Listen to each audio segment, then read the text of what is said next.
What is up, guys? Let's talk UFC 325. Welcome back to my channel. We're going to get into my picks for UFC 325. Just the main card, though. Like I said, I'm a goddamn casual. I don't even know half these guys on the early prelims or prelims. So let's get right into it. First up, we got, again, sorry with the names, guys. We got Quillen Salkild.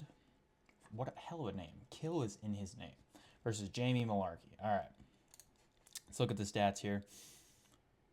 We've got Quillen, who is 10-1, Malarkey 18-8, both coming off a win, both from Australia, so home field advantage for both of them, technically. And then we've got Quillen with the slight reach advantage, but other than that, their stats are pretty much identical as far as physical attributes here. Now, as far as the grappling goes, he's much better grappler, but I don't think we're going to see a lot of that. I think this is going to be pretty much a strictly on the feet fight here. Quillen has really smart range control. Honestly, this is pretty cut and dry. I'll be honest with you guys. This is fucking the most easy. This is probably a lock. Quillen's gonna fucking knock this guy out. Did you see his last fight? Did you see the head kick? I'll put up a picture of the fucking head kick. It was insane. Head kick fucking knocked him out. What round was it? Second round? Yeah, second round. And he won his debut fight in 19 seconds. The guy's fucking crazy. As far as Malarkey goes, he had a decision win last time. He is a black belt in BJJ though. I do think Quillen is as well, or maybe a brown belt. But like I said, I really don't see this going to the ground, especially because even though, yeah, the submission averages on these guys are really low, it's just not going to happen. And the odds, look at the odds. Look at money line here. 1,200, negative 1,200. You can safely bet your entire life savings on this guy, and you'll be fine. You'll be absolutely fine. So yeah, I'm going Quillen on this one. I think anyone that goes Malarkey is full of shit, or Malarkey, you know. So that's absolutely ridiculous. Pretty easy pick for me on that one. However, the rest of this card was a lot less easy to pick. Next, we got the heavyweights, man. Fuck these names, man. Tai Tuivasa versus Talison Texera. All right, now we've got a very interesting matchup here. I think they're both coming off a loss. As we know, I saw Talison when he got knocked out by Derek Lewis. Was that a fluke? Could be. I think he's only fought like twice in the UFC though, right? Yeah, he doesn't have a lot of actual fights in the UFC, but he does always finish pretty much, or get finished, one of those two. Now, Tai does have the home field advantage, being from Australia, so will that play into reason if this goes to decision, goes to the judges? I don't think so. I also don't think it's going to go to the decision. I think we're looking at a knockout or TKO from one of these two. Now, here's the biggest difference is the height and weight. Fucking Texera is 6'7". Fuck, 6'7". Please, no one make a 6'7" joke in the comments. I'm not fucking Kyle O'Hare. All right, and then the weight. 265 from Mr. Tai over here compared to 258. I heard he had to cut to make the limit. That's what I heard. I heard he's walking around at like 315, 318. So we're going to see how that goes. He is on a 5-fight losing streak, though. And I'm not going to lie. I think we're going to see the sixth fight. We're going to add on to this losing streak. Now, a lot of people are going for Tai. A lot of people think Tai could win. But I just don't think it's going to happen. He's, I don't know. He's kind of lazy, I think. I don't think he's going to win this fight. However, not to say he hasn't fought great people. He's fought, who's he fought? He's fought Gon. He's fought Volkov. But he lost, obviously, to both those guys. And to my knowledge, Texera's only loss is to Derek Lewis. So I think that was a fluke. I think that was a complete fluke. I think he's coming back, pissed that happened, and ready to fucking throw down. So I think that's what we're going to see here today. The odds, obviously, they're also in Texera's favor, which makes sense because this guy's on a 5-fight losing streak. Now, what we could see potentially happen is a knockout from him, or not. He has knockout power. So if this, honestly, I don't know how any of their cardio is. Ooh, good question. We haven't really seen the cardio from Texera. So I'm not sure if it goes to decision. Could be anyone's game, but I don't think this is going to decision. I'm predicting first or second round knockout or TKO. Someone's getting knocked out. That's guaranteed. I think Ty's going to lose. Texera's going to win. This one was slightly more cut, but look at the reach advantage too. Like, look at this, 83 inches. 80. That's almost a 10-inch reach advantage. I don't think he's going to be able to get inside and fight him. And I think he's faster too. I think he's much faster than Ty. So we'll see how that goes, but I definitely am going Texera on this one. All right, now this was the last semi-easy prediction. The rest of these are really, really difficult. Really good matchups, in my opinion. We've got Fiziev versus Rufy, I don't know, Mauricio, Rafael. All right, we got these guys here. All right, both very impressive records in the UFC. Fiziev's only got 4 losses. Rufy's only got 2. However, Fiziev's coming off a win. Rufy's coming off a loss. Damn, and he lost to Benoit, I believe. And we got a pretty decent reach advantage for Rufy here, so that could play a part in this fight, and that's something that I'm slightly worried about. Wow, I didn't realize his knockout TKO rate was that high. That's insane.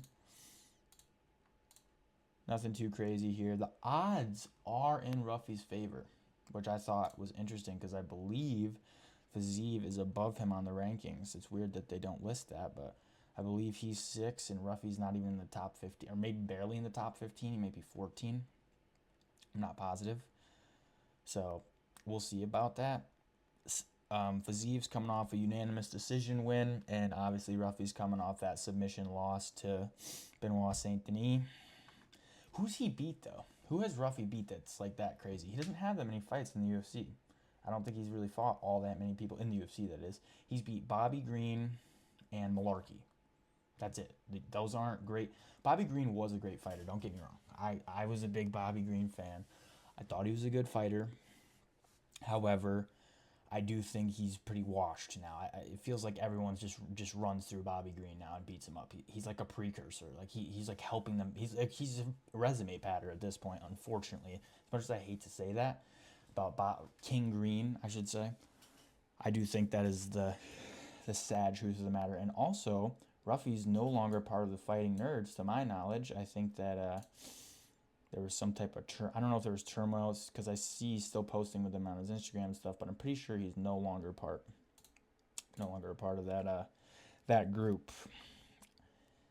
Fiziev is an elite Muay Thai striker, so I see this fight staying on the feet the entire time.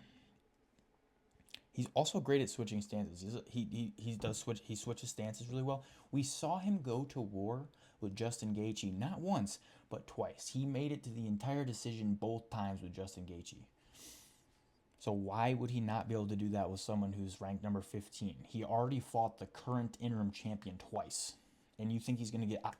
the odds makers are high on this one. The odds makers are smoking some shit on this one. I don't see Rufy winning this.